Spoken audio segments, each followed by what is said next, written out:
और चलिए एक बार फिर से रुख कर लेते हैं आज के दिन की सबसे बड़ी खबर का। आपको बता दें कि लगातार किसान आंदोलन को आप देख रहे हैं कि ये अब एक बार फिर से बढ़ता हुआ नजर आ रहा है, लेकिन इन सब के बीच में जो कल स्थितियां थी आज उससे तस्वीर बिल्कुल भिन्न है। निगाहें आज हो रही महापंचायत पर भी सबकी टिकी हैं, लेकिन सवाल अभी भी इस बात का बरकरार है कि आखिर अब इस आंदोलन में आगे क्या होगा और इस वक्त जो स्थितियां बनी हुई हैं प्रशासन और खासतौर से किसानों के बीच में, उसके आगे क्या मायने निकलेंगे। आज इसी पर चर्चा करते हैं। कुछ मेहमान मेरे साथ जुड़ गए, उनका परिचय मैं आपके साथ करवा देता हूं।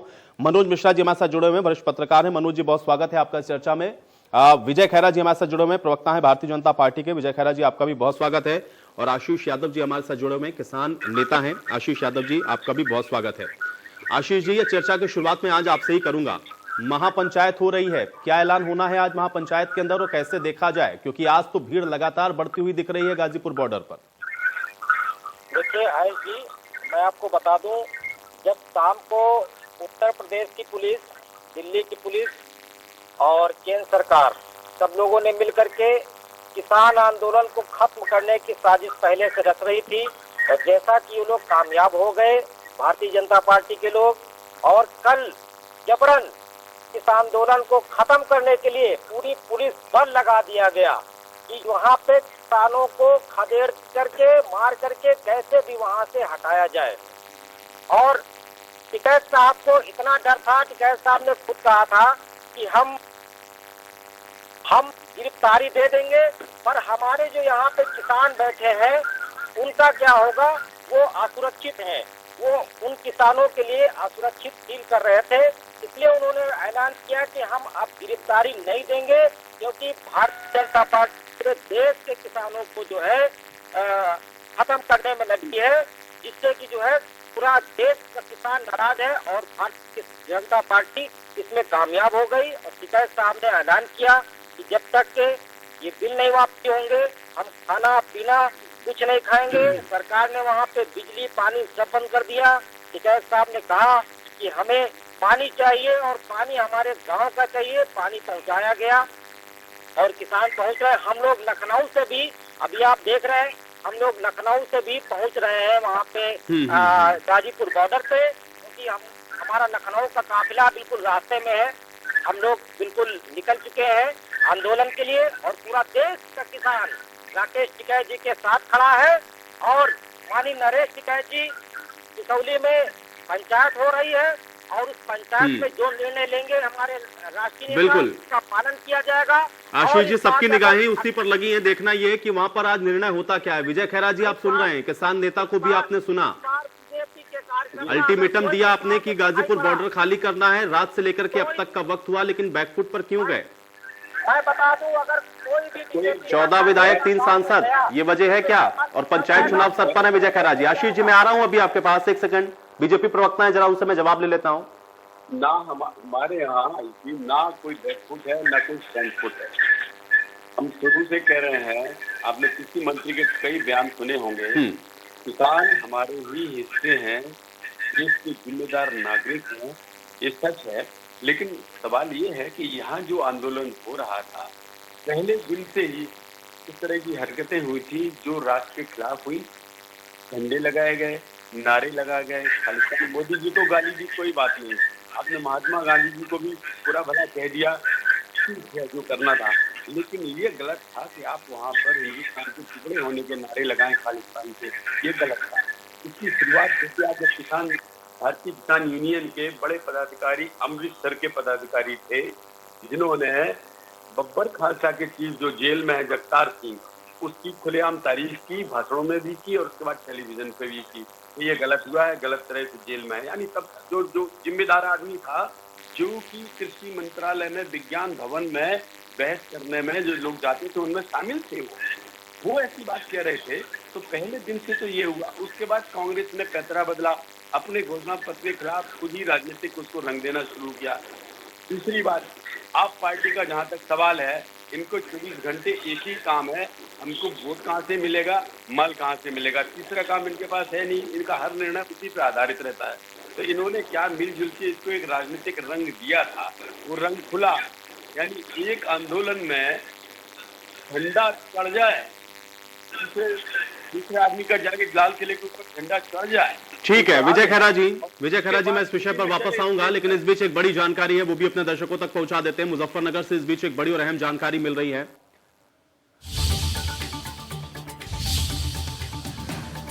तो किसानों की महापंचायत को लेकर के इस वक्त की बड़ी जानकारी है। मुजफ्फरनगर से बड़ी संख्या में किसान महापंचायत में पहुंच रहे हैं और आरएलडी उपाध्यक्ष जयंत चौधरी भी अब पंचायत में शामिल हुए हैं। बड़ी खबर आप तक पहुंचा रहे हैं। आप सांसद संजय सिंह भी इस महापंचायत में पहुंचे हैं।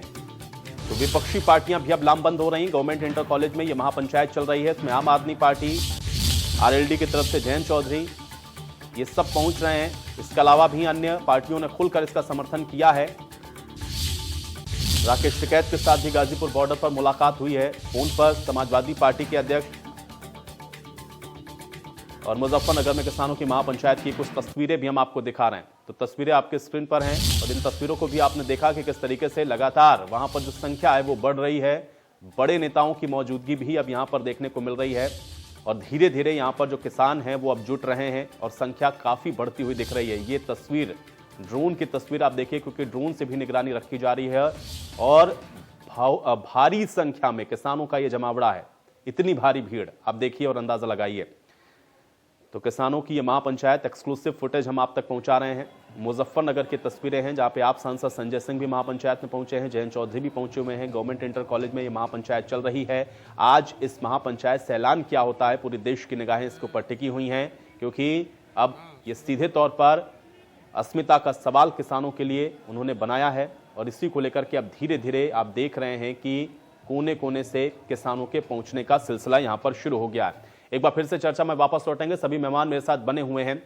खैरा जी, बहुत बेसिक सा सवाल है, मैं फिर उसी पर आता हूं। इसमें इफ बट में नहीं है जाना, हमको सिर्फ इतना समझना है कि आखिर अल्टीमेटम का मतलब क्या होता है। अगर अल्टीमेटम आपने दिया कि आपको खाली करना है, तो अभी तक इंतजार किस बात का और क्यों बैकफुट पर हटना पड़ा आपको? क्या समझ में आ रहा है कि पंचायत चुनाव भी है इस समय और किसानों का जो अब रुख है वो अब समझ में आया है सरकार को? तस्वीरें भी देखते चलिएगा खैरा जी साथ में।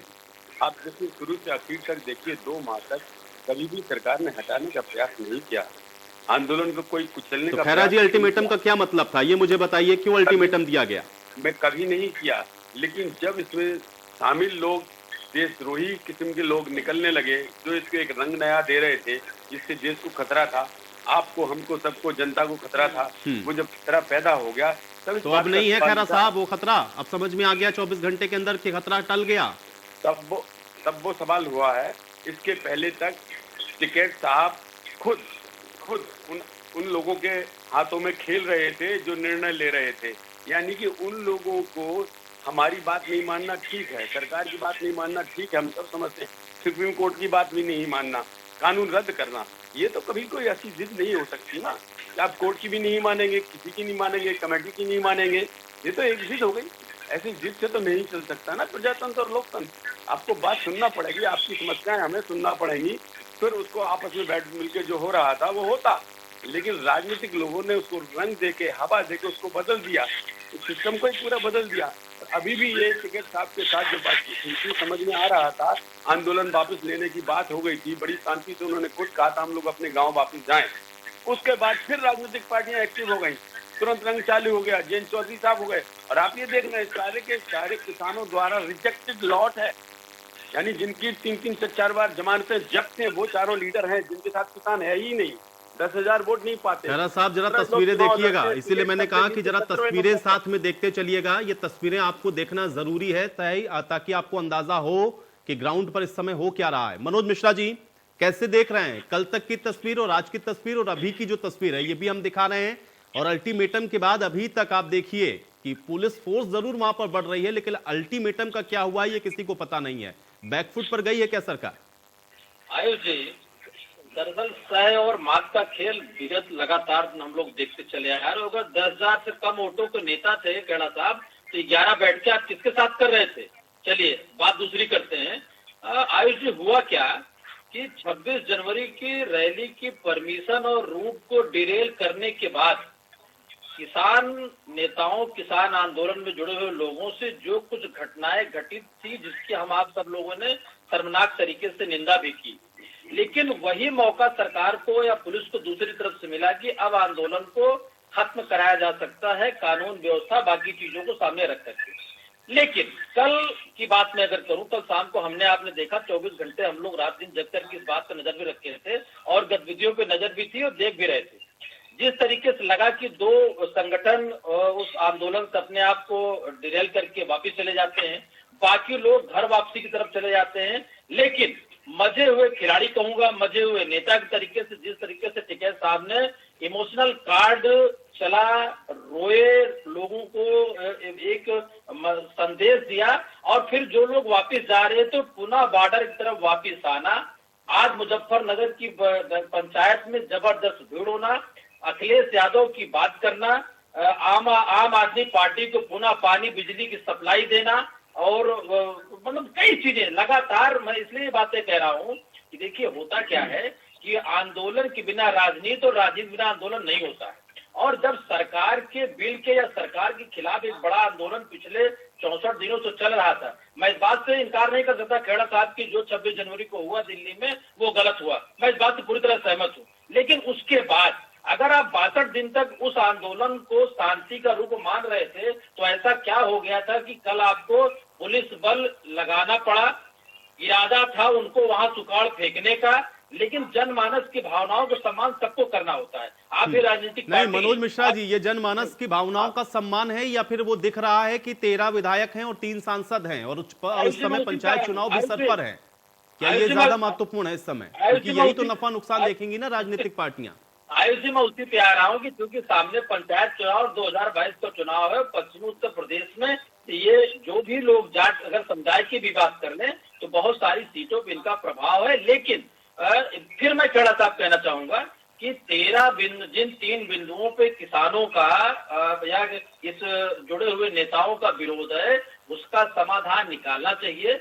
जिस समिति पर किसान आंदोलन के नेताओं का ये कि भाई हम उनको नहीं मानते हैं, जो सुप्रीम कोर्ट की निगरानी में रिपोर्ट देने के लिए बनी हुई है, तो बीच का रास्ता निकाले। सरकार आपकी है, फुल मैंडेट है। और मैं दूसरी बात कहूंगा कि आपका लोकसभा सत्र शुरू हो चुका है, बहुत सारे बिल बजट आपको पास करने हैं, आपकी पार्टी बहुत सारे नेता ऐसे हैं जिनके फॉलोअर करोड़ों लोग हैं।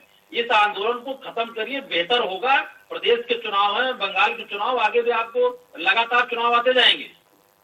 जी आशीष यादव जी, मैं फिर से उसी सवाल पर आऊंगा, चूंकि आपको तो जानकारी मिल रही होगी, अभी तस्वीरें ही हम लोग देख पा रहे हैं, लेकिन आज क्या आंदोलन, आज इस महापंचायत में क्या ऐलान हो सकता है और क्या रणनीति सामने निकल कर आ सकती है? क्योंकि तस्वीरें ही हम लोग देख पा रहे हैं, अंदर क्या हो रहा है ये अभी नहीं पता चल रहा।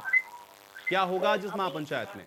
आशीष यादव जी, हमें वहाँ की जानकारी नहीं है क्योंकि हम अभी ड्राइव कर रहे हैं और जैसे कुछ जानकारी मिलेगी ये ऑर्डर जैसे कुछ जानकारी मिलेगी हम शेयर करेंगे। पर आप मैं आपके चैनल के माध्यम से बताना चाहता हूँ क्योंकि कल का घटनाक्रम हुआ वो बहुत निंदनीय था। मैं ये भी स्वीकार करता हूँ कि अगर लाल किले पे ऐसी कोई घटना हुई है तो उनके खिलाफ पे मुकदमा दर्ज होना चाहिए, उनको जेल जाना चाहिए। टिकैत साहब को आप देख लीजिए कि वहाँ पे टिकैत साहब मतलब कई लोगों को मारने का भी काम किया कि आखिर आप लोग उधर क्यों जा रहे हो।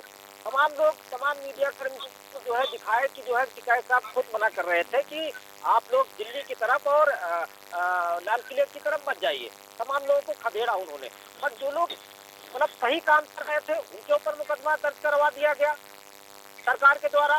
मतलब सरकार की मंशा क्या है कि भारत के किसानों का शोषण करना। किसान इसीलिए भारत के किसानों की जो इन्होंने बनाया है कानून, ये बिल्कुल विफल है और सरकार चाहती है कि भारत का किसान मजदूर बन जाए और इनके एजेंडे में तो भी किसान था ही नहीं। वहाँ पे जो कृत्य हुआ, वहाँ के जो लोकल विधायक कल वहाँ पे गए, अपने 300-400 आदमी लेकर के वहाँ पे किसान संगठन के लोगों को जबरदस्ती खाली करने के लिए कहा गया, वहाँ नारे लगवाए गए, वहाँ पे गाली गलौज किया गया। ये भी बहुत शर्मनाक है और हम लोग तैयारी कर रहे हैं 2022 से लेकर के अगले जो भी चुनाव आएंगे, हम लोग तैयारी कर रहे हैं कि बीजेपी के जो भी कार्यकर्ता, जो भी मंत्री, जो भी सांसद दिखाई पड़ेंगे गांव में, उनको खदेड़ा जाएगा क्योंकि वो लोग जब से वोट लेकर के गए हैं गांव में आज तक के कभी कोई भी काम नहीं किया, कोई भी सुनवाई नहीं की है। इसलिए हम लोग बीजेपी के कार्यकर्ताओं को आप वोट का बहिष्कार भी करेंगे। विजय खेरा जी सुन रहे हैं किसान की बात, एक तरफ तो बिल वापस करने, दूसरा ये कि भाई चुनाव में तो आपके नेताओं को और आपके कार्यकर्ताओं को ही जाना है इनके बीच में, गाँव में एंट्री नहीं देने वाले हैं। अभी तक इनको तो हम बोलने दीजिए, अभी मैं तक हम इसका जवाब बीजेपी दे को दूंगा कह रहे ना। थे कि हम सही कर लेंगे, जो भी इनसे गलतियां हुई है, सारा ये हमारे दिन झूठ व्यक्ति बोलते हैं, रहते हैं, हमारे ही बनाए हुए जवाब व्यक्ति हैं, हमारे ही प्रधानमंत्री हैं, हमने बनाया प्रधानमंत्री को, हमने खुद वोट दिया प्रधानमंत्री चलिए, मैं को। खैरा साहब से जवाब ले लेता हूं। आशीष यादव जी, खैरा साहब, अभी 14 देखिए, ये 14 कह रहे विधायक हैं इसी इलाके से आपके, और 3 सांसद भी हैं, अभी जहाँ ये की हम कह रहे हैं, महापंचायत की तस्वीरें हम लोग लगातार दिखा रहे हैं, हजारों देखिए, की संख्या में लोग हैं। ये किसानों का शोषण की बात कह रहे हैं कि हमारी पार्टी किसानों का शोषण कर रही है। जरा देखिए, मतलब झूठ बोलने में जरा भी लाज नहीं आती है। 70 साल में जो गरीब किसानों को गरीब से गरीब तर कर दिया, बर्बाद कर दिया, घर नहीं, रहने को नहीं, बच्चों को पढ़ने को नहीं, कुछ नहीं। आज जब उनके बारे में सोचा इस पार्टी ने, आप तो दे नहीं सके, डेढ़ गुना मूल समर्थन क्यों सो रहे थे? स्वामीनाथन को दबा के क्यों बैठे थे? हमने दिया ना। अब बीच में नहीं, ये समाजवादियों की आदत है। अरे आशीष यादव जी किसान नेता हैं खैरा साहब, ना वो कांग्रेस पार्टी की तरफ से है, ना वो समाजवादी पार्टी की तरफ से हैं। इतना उनको किसान ही समझिए कम से कम। हमें बोलने दीजिए ना। ठीक है आशीष यादव जी, आशीष यादव जी, बिल्कुल, आशीष यादव जी सुनते हैं, सत्ता पक्ष की बात भी सुन लेते हैं, क्या कह रहे हैं? 2 मिनट आप शांत रहिए, आप तो बोल लिए ना, फिर बोल लीजिएगा। अभी मैं एक आपसे कह रहा था, वो पार्टी अभी तक कोई जो 1.5 गुना समर्थन नहीं दे सकी, हमने दिया। एक ही लाइन में बता रहा हूँ, कभी नहीं दे सके, स्वामीनाथन रख के बैठे रहिए। हमने किसानों को सम्मान निधि दी, आज तक ये चुबन्नी नहीं दे पाए। हमने किसानों के लिए अलग मंत्रालय बनाया, हजारों करोड़ रुपए से, और उसके बाद मदद सब जगह पहुंचाई, इनके खातों में पैसे पहुंचाई। तो मोटे तौर पे बता रहा हूँ मैं, माने किसान का खैरा साहब इतना कुछ आपने किया, तो ऐसा क्या हो गया कि आज इतनी जो स्थितियां हैं बॉर्डर पर ऐसी देखने को मिल रही हैं? मुजफ्फरनगर में इससे पहले तो महापंचायत कब हुई थी उसको याद करना पड़ेगा आपको। ये क्यों किसान लामबंद हो रहे हैं अगर आप इतना ही फायदा इनका कर रहे थे तो? और अल्टीमेटम अगर आप दे रहे थे, फिर भाई उस अल्टीमेटम पर फिर कायम रहिए, बैकफुट पर क्यों चले गए? अल्टीमेटम का तो मतलब यही होता है ना कि समय दे दिया तो उसके बाद कार्रवाई करेंगे आप। आपकी दोनों बातों का जवाब दे देता हूँ। एक तो ये, अब खैरा साहब ये समझ में आ रहा है ना, क्योंकि किसान संगठित होकर क्या गया भाई, चुनाव में आपको इनके भी तो वोट चाहिए होंगे। पहली चीज तो ये है, किसी भी सूरत में जो लोग यहाँ, वो सारे किसानों के नेता नहीं थे। कुछ नेता थे, बाकी लोग नेता नहीं थे। वो गरीब किसानों का भला चाहते ही नहीं थे, खुद का भला चाहते हैं। जिनके पास 10 ट्रैक्टर 100 एकड़ जमीन है, वो सब इकट्ठे थे। तो इन्हें गरीबों किसानों को कुछ मिल जाएगा, वो ये नहीं चाहते किसी सूरत में। ये सब बड़े किसान हैं, वो किसान जिसके पास साइकिल मोटरसाइकिल नहीं है, उनका अभी भी चूसना चाहते हैं, जारी रहे, रुक ना पाए, ये किसान खड़ा ना होने पाए, इनके मजे चालू रहे। ये एक बात थी। अल्टीमेटम का जहाँ तक सवाल, विजय खैरा जी ये बातें कहने में अच्छी लगती हैं, लेकिन आप बता दें मैं आपको कि भाई 17% जो जाट वोटर है, और उसमें भी जो सबसे बड़ी खाप है, उसके नेता है नरेश टिकैत, और वही महापंचायत कर रहे हैं। बैकफुट पे जाने की यही वजह है क्या? इसको स्वीकार कर लीजिए। मैं आपको एक सच बता दूं, नरेश टिकैत, अभी जो टिकैत साहब राकेश जी चुनाव लड़े थे, उसमें इनका ऊपर से नीचे, सबसे पहले नीचे 17वां नंबर था, नीचे 10,000 वोट से नीचे थे, द्वारा लड़े, फिर जमानत जब्त हो गई। इनके पास 10,000 किसान भी नहीं है। समय बदलता है खैरा साहब, किसान, आप किसान दो नेता की बात सांसद कर से रहे हैं जी। 2 सांसद से 350 तक भी ठीक लोग है, पहुंचते हैं। समय ऐसे ही बदलता है, तो 14 से कब 1 पर आ जाएंगे ये भी आप नहीं समझ पाएंगे। किसान संगठित तो नहीं था ना उस समय, ना इतना बड़ा आंदोलन था। समझ रहे हैं इस बात को आप, या समझ में आ रहा है प्रदेश की सरकार को? ये तो बैकफुट पर जाने की वजह बता दीजिए। कल तक तो अल्टीमेटम दे रहे थे आप, इतनी भारी संख्या में फोर्स लगा करके राकेश टिकैत को हटने के लिए ही तो अल्टीमेटम दिया था ना। अभी भी राकेश टिकैत वहीं पर बैठे हुए हैं। अल्टीमेटम का मैं जवाब देने लगा तो मैंने कहा, उनको इतने महान पिता का नाम मिला था, महेंद्र सिंह जी का, वो महान किसान नेता थे, कि उसको नहीं संभाल सके, उस रास्ते नहीं चल पाए। मैं ये कह रहा था। अब अल्टीमेटम का जहाँ तक सवाल है, अल्टीमेटम 2 ही कारण का हो सकता है। एक है जिसकी जांच चल रही है, कहीं जांच में कुछ मिले तब सवाल है। दूसरा ये है, हटाने के लिए अल्टीमेटम का सवाल सिर्फ पब्लिक इनकन्वीनियंस, मतलब जनता को सहूलियत ना हो। विजय खैरा जी, जनता को तो इनकन्वीनियंस अभी भी हो रही है। अब तो बिल्कुल ही बॉर्डर सील कर दिया आपने। अभी भी हमारे सहयोगी वहीं ग्राउंड जीरो पर मौजूद थे, वहां तो बुजुर्ग महिलाएं फंसी हुई हैं जिनको आप जाने भी नहीं दे रहे इस पार से उस पार। ये इनकन्वीनियंस नहीं है। अगर कल आप अल्टीमेटम इनकन्वीनियंस के लिए आपका प्रशासन दे रहा था, तो आज वो इनकन्वीनियंस और ज्यादा बढ़ गई है।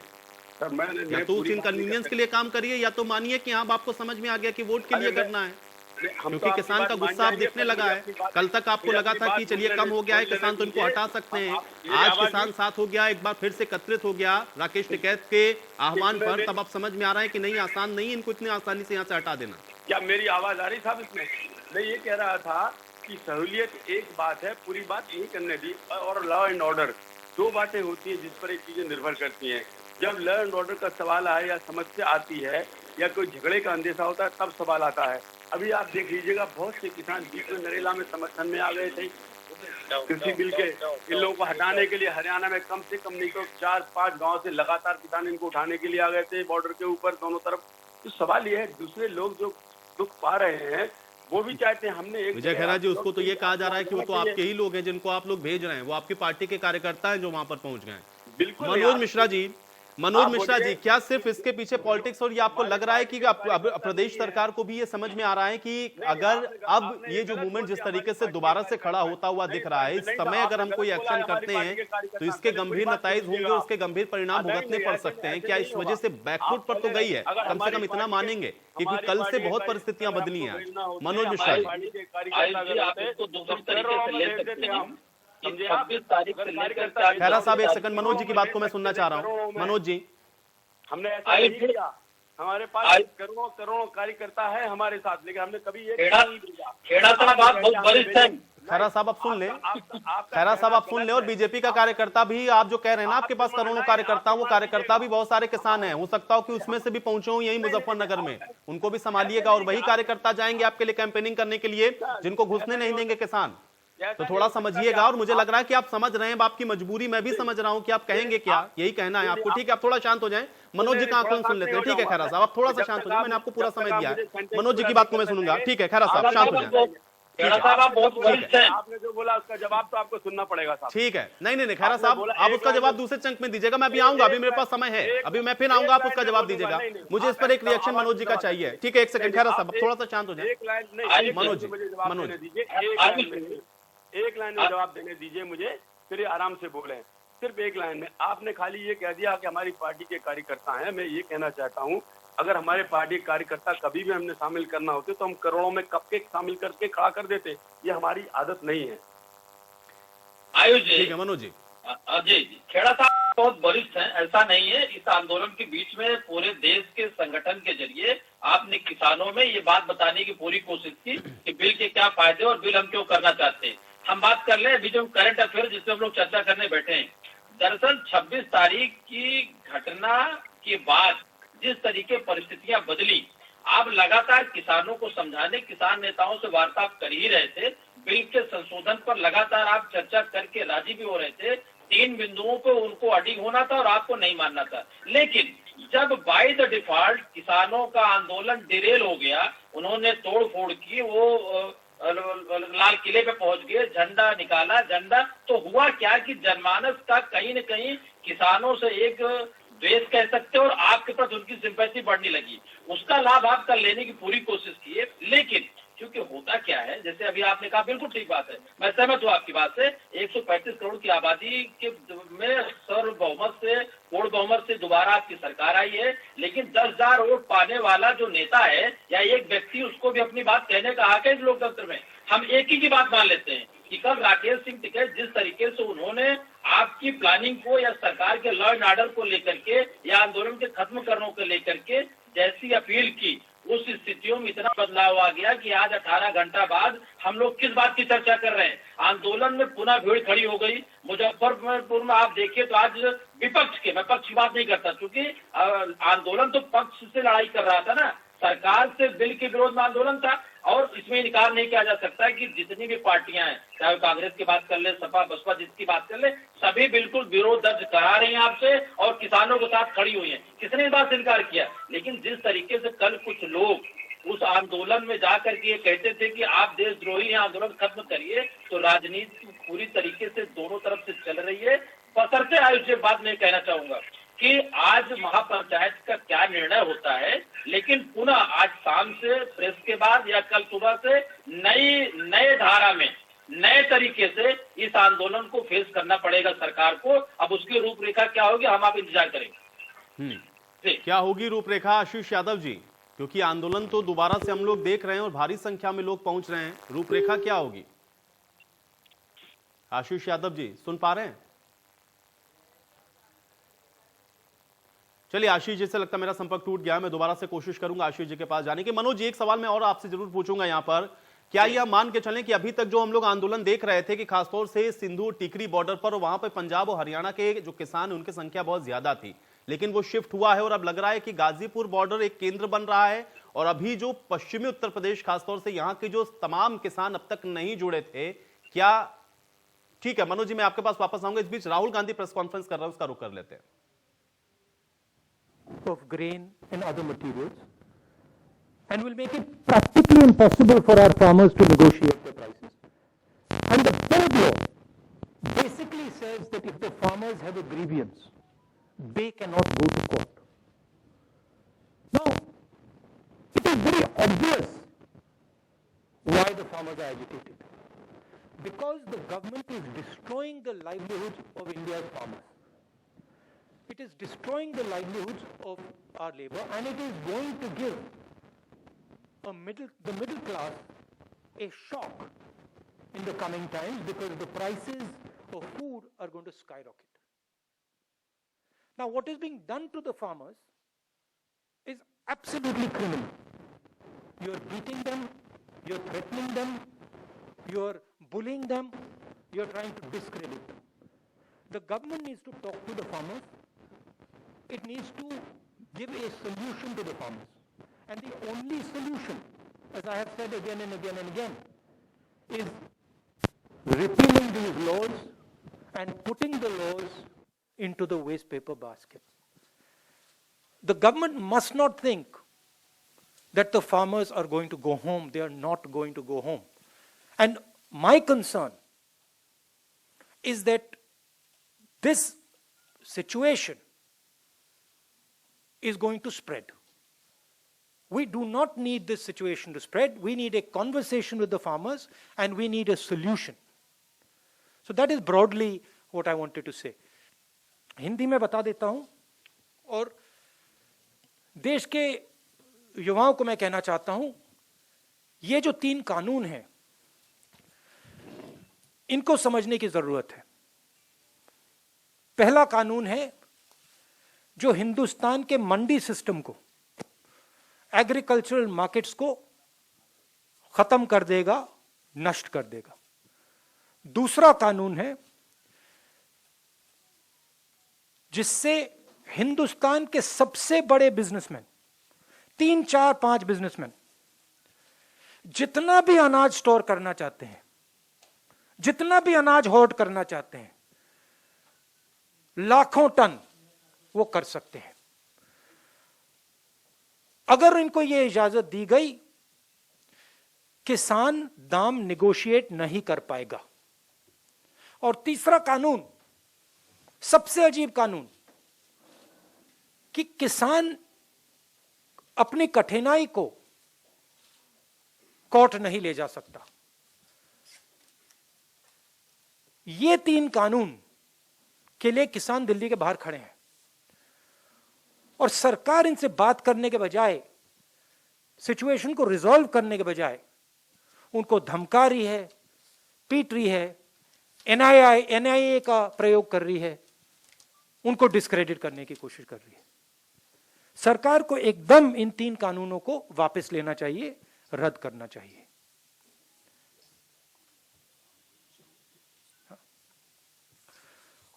और आज जो हो रहा है शंभू बॉर्डर पे, जो सरकार इन पे आक्रमण कर रही है, को मार रही है, ये बिल्कुल गलत है। अब आपके सवाल। Thank you sir. we'll start. Can I have some water? Yes sir. Siddharth, we'll begin with you.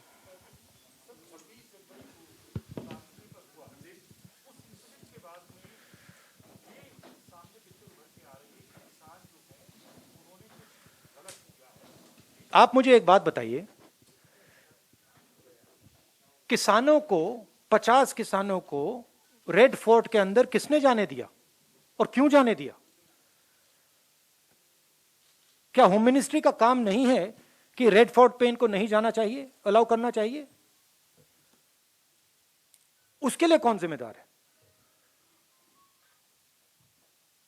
सीधी सी बात है, उनको क्यों अंदर जाने दिया, किसने अंदर जाने दिया?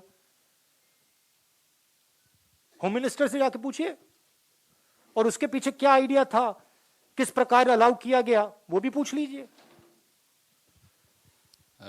संजीव।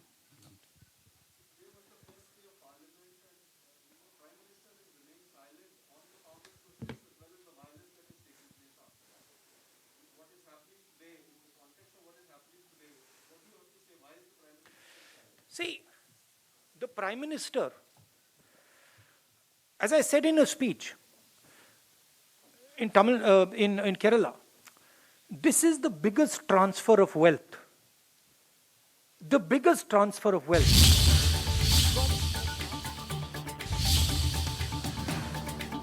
तो राहुल गांधी के प्रेस कॉन्फ्रेंस को आप सुन रहे थे। कृषि कानून से किसान खत्म हो जाएगा, अनाज की कीमत तय नहीं कर पाएगा। 3, 4, 5 उद्योगपति हैं जिनके हाथ में पूरी व्यवस्था चली जाएगी और सरकार को तीनों कानून को वापस लेना चाहिए। साथ ही साथ बॉर्डर्स पर जिस तरीके से आंदोलन को कुचलने की कोशिश हो रही है,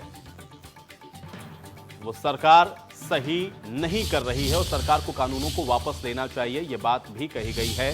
राहुल गांधी के प्रेस कॉन्फ्रेंस को आपने सुना। एक बार फिर से चर्चा में वापस लौटते हैं। सभी मेहमान मेरे साथ बने हुए हैं। आशीष जी, मैं फिर से आपका रुख करूंगा। आशीष जी, रणनीति थोड़ा बताइए आगे की क्या रहने वाली है, क्योंकि आंदोलन और अधिक मजबूत होगा, इसको लेकर के महापंचायत तो बुलाई गई है, लेकिन रणनीति क्या रहने वाली है? अभी भी कानून वापसी नहीं तो घर वापसी नहीं? देखिए आयुष जी, रणनीति यही रहेगी, कानून वापसी नहीं, घर वापसी नहीं। इसलिए सारा किसान हिल जो है गाजीपुर बॉर्डर के लिए मूव कर गया है। सारा किसान वहीं पे जा रहा है और अपने नेता से हम लोग मिलेंगे और आगे की रणनीति जैसे नेताजी कहेंगे वैसे हम लोग करेंगे। और मैं खैरा साहब को जवाब देना चाहता हूँ। खैरा साहब ने कहा 2000 रुपया सम्मान निधि दे रहे हैं और ये सम्मान निधि आप अपने पास रख लीजिए। खैरा साहब आपको नहीं दे रहे, आपको नहीं दे रहे, आपके पास सफारी है, सफारी है, आपको नहीं दे रहे। गरीब किसान को दे रहे, जिसको जरूरत है, जो 100 रुपए के लिए तरसता है उसको दे रहे। आपको कौन दे रहा है? आपको तो आपने इतना महान काम कर दिया है, आपको चाराना भी नहीं देंगे, हो गया किसान के लिए, उसके पास कपड़े नहीं, खाने को नहीं, उसको दे रहे। 2000 रुपए आप दे रहे हैं, आप एमएसपी नहीं देंगे, आप उसका अनाज नहीं बिकने देंगे, भी नहीं देंगे हम। रखी है आपने 2000 रुपए दे करके आप किसानों को खरीदना चाह रहे हो। हमें एमएसपी का रेट कब दोगे? हम ये आपसे मांग रहे हैं, एमएसपी मांग रहे हैं। एमएसपी का रेट हमें कब दोगे? हमारे अनाज में जो हम अनाज पैदा करते हैं उसका 1.5 गुना लागत का हमें आप रेट कब दोगे? आप ये हमको सवाल बता दो। 1967 में पहली खरीदारी शुरू हुई थी, 67 रुपया क्विंटल। चलिए आशीष जी, मैं आपको एक बार फिर से रोकूंगा। राहुल गांधी कुछ कह रहे हैं, एक बार फिर से सुनते हैं। पंजाब में, हरियाणा में, यूपी में, राजस्थान में, इधर बात समझ आ गई है। प्रधानमंत्री को यह नहीं सोचना चाहिए कि यह आंदोलन यहां रुकेगा। यह आंदोलन, मैं बता रहा हूं, यह आंदोलन किसानों से शहरों के अंदर जाएगा, क्योंकि सिर्फ किसान गुस्सा नहीं है।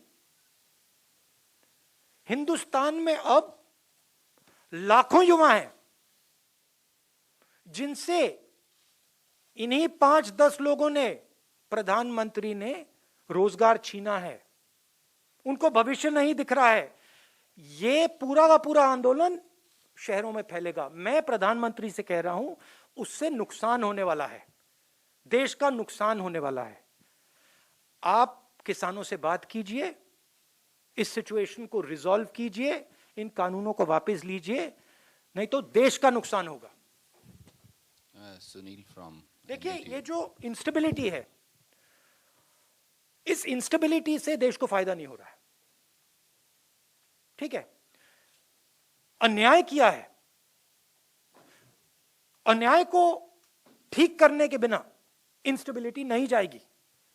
मगर मैं कह रहा हूं कि इंस्टेबिलिटी से फायदा नहीं है, बातचीत करना है और इसको रिजॉल्व करना है, जल्दी से जल्दी करना है।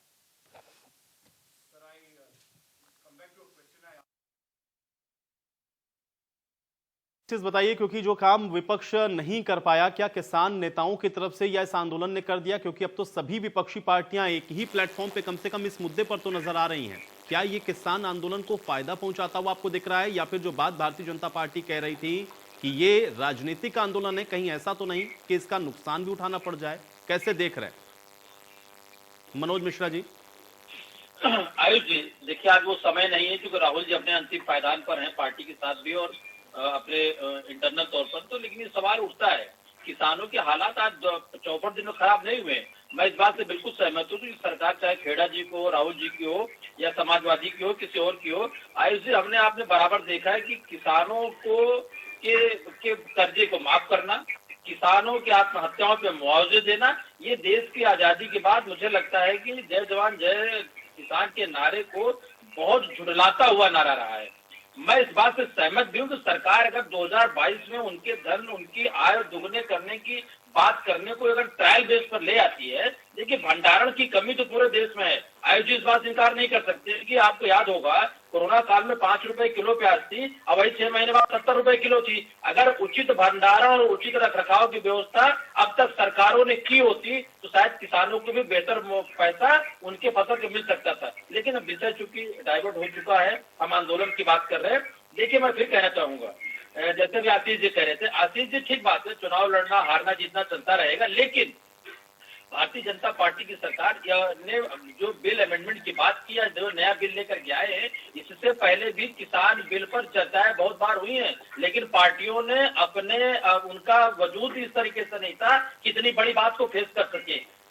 समझौते किए जा सकते हैं, संशोधन किए जा सकते हैं, लेकिन मूलतः अगर आप बिल वापस लेंगे तो फिर ढाक के 3 पात वही चीजें होने जा रही हैं कि किसानों को लेकर के लगातार, और आयुष जी देखिए जो कर्जे आप किसानों को माफ करते हैं, जो 2000, 4000, 6000 उनको देते हैं, वो जाता है टैक्स पेयर के जेब से, हमारे आपके पॉकेट से। तो इसका मूल कहीं न कहीं इसका एक निवारण होना चाहिए, चाहे जो भी प्रयोग करना पड़े। अगर विपक्ष को ये लगता है, किसान आंदोलन के नेताओं को ये लगता है कि साहब इस बिल से हमारे नुकसान होने वाले हैं, हमें धोखा हो रहा है, कुछ लोगों के फायदे के लिए बात की जा रही है, तो खेड़ा साहब मुझे लगता है कि बात को सुनने में, डिबेट करने में, बहस करके किसी निष्कर्ष पे पहुंचने में कोई बुराई की बात नहीं है। खैरा साहब भाई इसका हल निकलना चाहिए ना, अब तो बहुत लंबा समय हो गया है, 60-62 दिन हो गए, उसमें बीच में हम लोगों ने 26 जनवरी के मंजर को भी देख लिया, आज महापंचायत भी देख रहे हैं, राकेश टिकैत को रोते हुए भी देख लिया, अभी और कितना इंतजार करेंगे भाई, कुछ तो समाधान की ओर बढ़ा जाए। खैरा साहब जी देखिए, हमने तो समाधान निकाल दिया था। आज जो राहुल जी 3 बातें बोल रहे थे, हमने तो तीनों बातों का समाधान निकाल दिया था। एमएसपी पर कह दिया था कि आपको जैसे तसल्ली हो हम वैसे तैयार हैं। पर कानूनी गारंटी मांग रहे हैं ना खैरा साहब, लिखित तो कानूनी में अंतर होता है, आप तो पढ़े लिखे हैं। लिखित तो कृषि मंत्री ने उसी दिन कह दिया था हम लिखित दे देंगे, आप सुनिए ध्यान से, और अभी भी दे देंगे। सवाल है एमएसपी की बात जब सुधर गई, दूसरा बात इन्होंने अभी राहुल गांधी जी ने कहा स्टोरेज की, यानी कि उन्होंने कहा वो आवश्यक वस्तु अधिनियम की बात थी, उसके बारे में बता दूं, आज की तारीख में 2 से 50 लाख टन धान हमारे पास सरप्लस है जो यूज नहीं हो पाएगा हिंदुस्तान में। 60 लाख टन हमारे पास चीनी सरप्लस है जो इस देश में यूज नहीं हो पाएगी।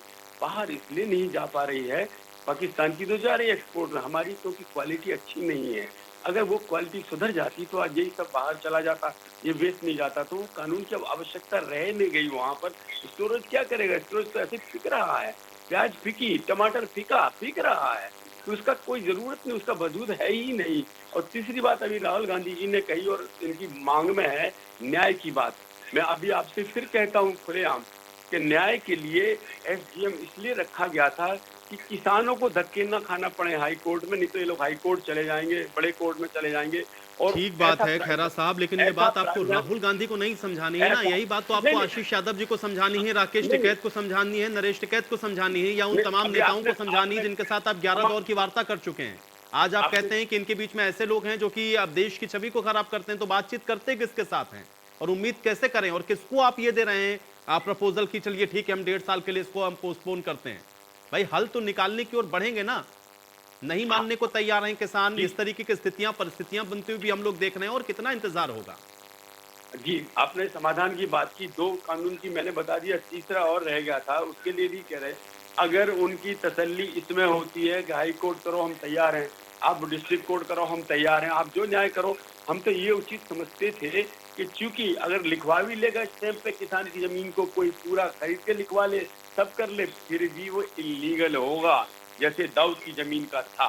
वो जब इतना बड़ा उनको रिलीफ दिया किसानों को कि आपका लिखा हुआ कागज भी गैर कानूनी माना जाएगा, तो जमीन तो कोई कब्जा कर ही नहीं सकता। क्यों राजनीतिक पार्टियां बरगला रही उन बेचारों को, किसानों को? अगर फिर भी उनकी तसल्ली इसमें है किसानों से, तो हम उसमें भी तैयार थे कि आप जिस अदालत में तो लिख देंगे, हाईकोर्ट का तैयार है। लेकिन सवाल ये है कि वो समझौता करना चाहते नहीं। एक जिद है कि इनको बिलों को वापस लो। क्यों कि जैसे शाहीनबाग में हरकत की थी, अब ये हरकत की, अब तीसरी हरकत की। आशीष जी, समाधान की ओर बढ़ना है तो दोनों पक्षों की ओर से यही उम्मीद है ना। अगर वो कह रहे हैं कि 1.5 साल के लिए पोस्टपोन करते हैं, कमेटी हम बना करके इस पर चर्चा के लिए तैयार है, तो 1.5 साल तो एक लंबा वक्त होता है ना। उस बीच में तो उत्तर प्रदेश में भी चुनाव होने हैं, फायदा तो होगा ही। अगर आप लोग जो चाहते हैं वो भी करवा सकते हैं। 1.5 साल पोस्टपोन के लिए क्यों तैयार नहीं हो जा रहे हैं?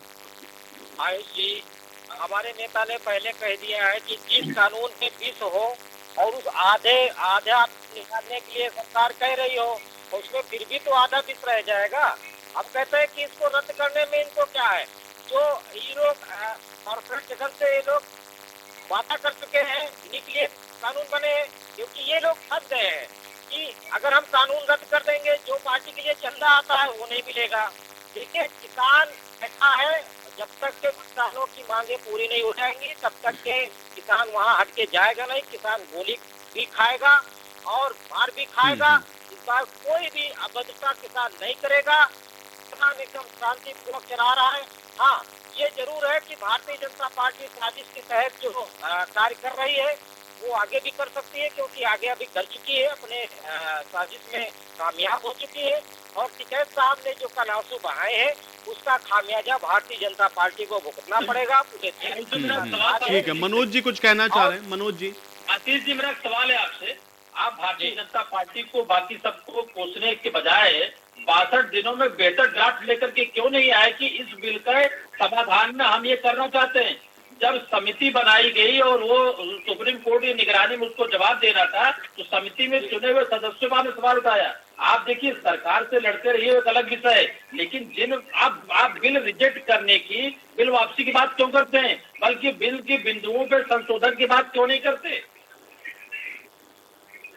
जी आशीष जी, जवाब दीजिए मनोज जी की बात का। करते हैं क्योंकि बिल में ऐसा कुछ है ही नहीं किसानों के लिए जो इसको बिल को रखा जाए। नहीं आशीष जी, मुझे लगता है कि आप सवाल समझे नहीं। वो ये कह रहे हैं कि आप ठीक है, आप ये मत बताइए, लेकिन आप ये वो ड्राफ्ट तो दिखाइए ना कि बेहतर वाला क्या है। आपको पूरा बताना पड़ेगा ना कि भाई सरकार ये लेकर के आई, इसके अंदर 16 पॉइंट थे, ये 16 के 16 खराब हैं, आप इसको वापस ले लीजिए। लेकिन हमारे ये जो 16 हैं वो तो आप बताएंगे ना।